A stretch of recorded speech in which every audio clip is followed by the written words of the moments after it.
Hello, and this is Postdoc Chronicles week number 37. And in the background, you're seeing one of the latest games from Nintendo Switch, which is Smite. It is a game from the makers of Paladins, which is high res, and this is available on the other consoles. So basically, Smite is a battle of the gods. So you have different modes. The most prominent of which is the arena mode and the conquest. So in conquest, it's like imagine Dota, okay, your MOBA games, but this time in the third person perspective. And in the arena mode, you have like an open arena where like a coliseum, people are watching the gods battle it out, and then it's like five gods versus five gods, and then your goal is to assist or make your minions go to the gate of the enemies. Okay, but I like the conquest mode much better. It's more familiar.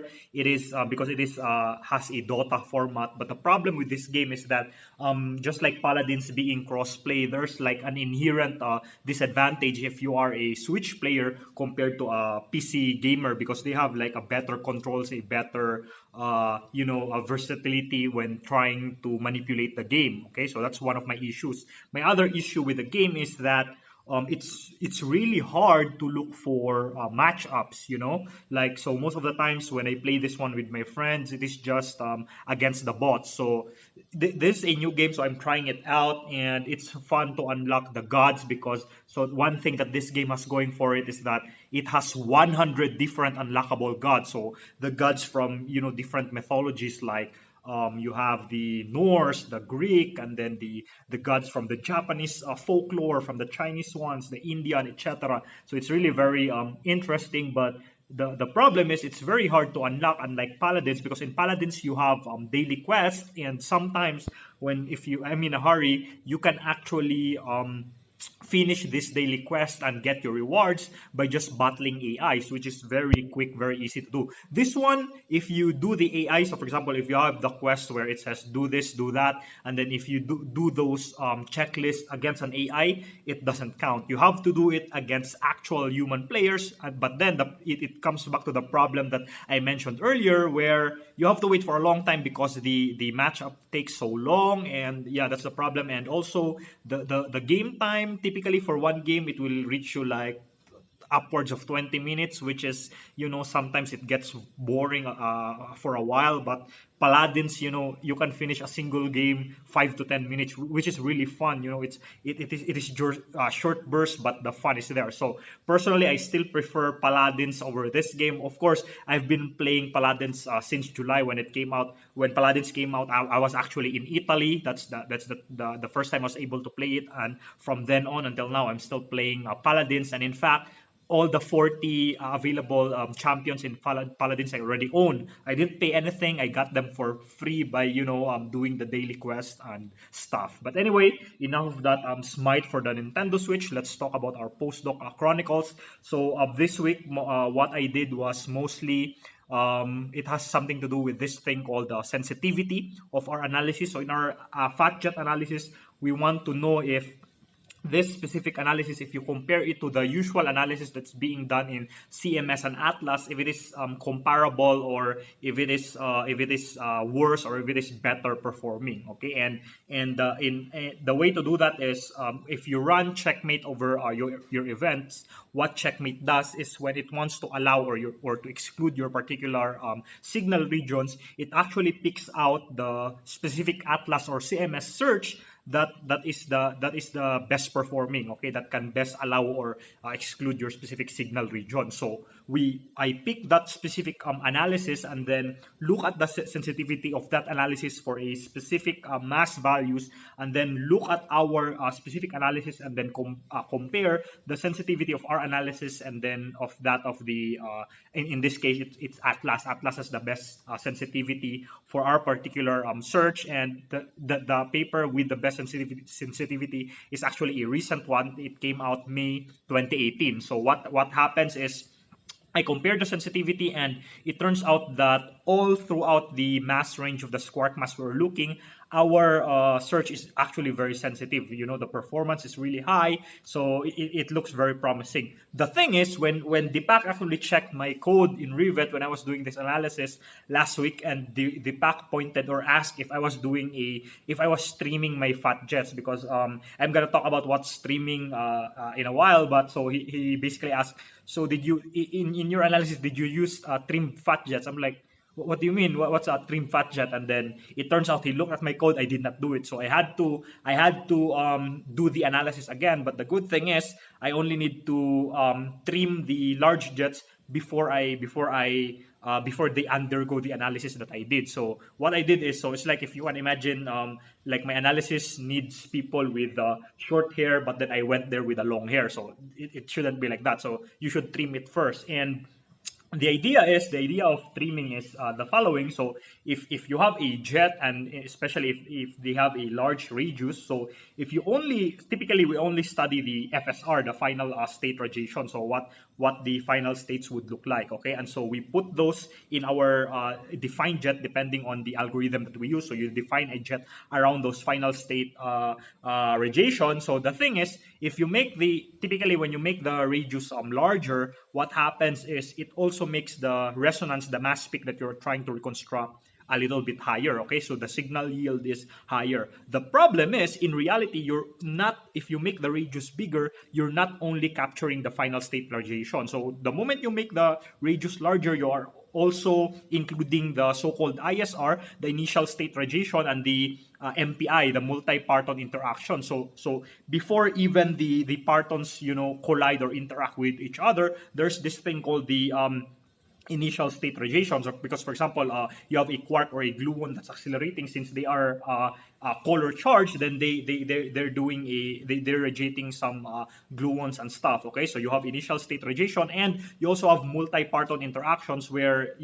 other partons interact with the other constituent partons of your proton, and those interactions that you are not actually interested in. So those gets included when you make your jet radius a little bit larger. So now there's a balancing act. So if you want to make your peak higher, yes, you make your radius a little bit larger, but then at the expense of making it broader, because now you're including ISR and MPI. And there's actually this paper in 2009 that studies such particular technique, and it is known as jet trimming. So what it does is it tries to eradicate or try to exclude ISR and MPI events. Okay, so that's what jet trimming does, and it's a very, if you do it in the Rivet analysis, it's a very easy analysis to do, because there's already a function or a method that does it for you automatically. So you just feed your large jet into it, and then before you do the analysis that you wanted to perform in the first place.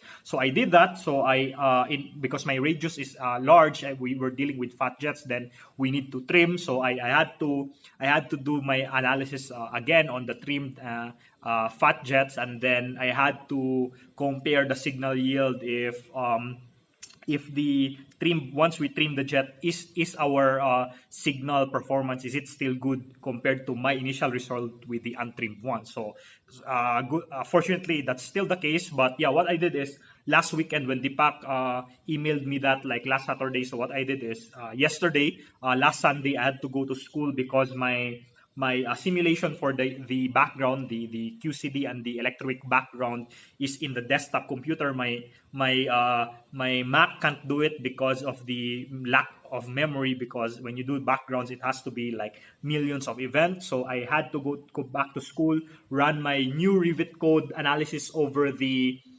background signals, and then right now the electroweak is still running. So by tomorrow I should have already a new mass distribution plots, this time with the trimmed jets, and then similarly with the trimmed jet analysis run over the backgrounds. And with that, I should already be able to put the relevant plots on my paper. So again, the goal is like early March, we should be able to upload already our paper on archive, so that we won't be scooped by a result from CMS, which Deepak told me. So Deepak told me earlier, if we can do it before the CMS, then he said the CMS CMS would have to, cite us, because basically this upcoming CMS analysis uses a similar idea that we have here so far. So that's what I'm doing right now. So after the analysis of the trim jets is done on the background, and then I do the comparison with the